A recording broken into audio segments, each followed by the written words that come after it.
Hello, and welcome to this Miklix video where I'm going to show you how to defeat the boss called Ghostflame Dragon at Moorth Highway in Elden Ring. As you probably know, bosses in Elden Ring are divided into 3 tiers. From lowest to highest, field bosses, greater enemy bosses and finally demigods and legends. Ghostflame Dragon is in the middle tier, greater enemy bosses, and is found outdoors near the Moorth Highway in the Land of Shadow. It is an optional boss in the sense that it is not required to defeat it in order to progress the main story of the Shadow of the Erdtree expansion.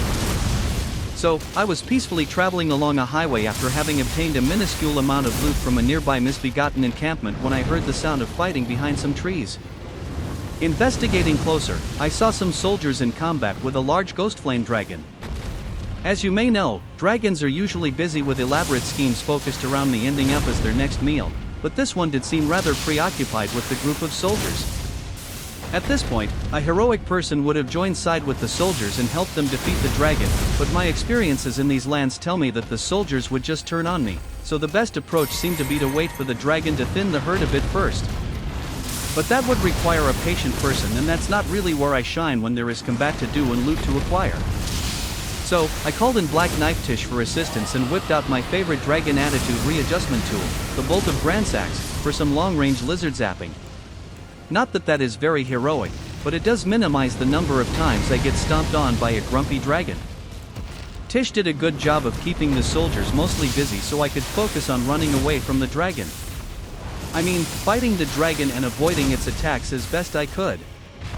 After the dragon died, the remaining soldiers immediately turned on me as expected, but I decided to cut that from the video. It wasn't very pretty. And now for the usual boring details about my character. I play as a mostly dexterity build. My melee weapons are the Hand of Malenia and the Uchigatana with keen affinity, but I mostly used the ranged weapon art of the Bolt of Gransax in this fight. I was level 190 in Scadutree Blessing 7 when this video was recorded, which I think is reasonable for this boss.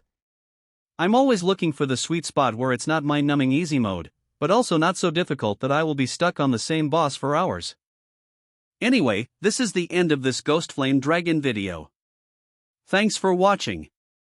Check out the YouTube channel or Miklix.com for more videos. You could even consider being completely awesome by liking and subscribing. Until next time, have fun and happy gaming!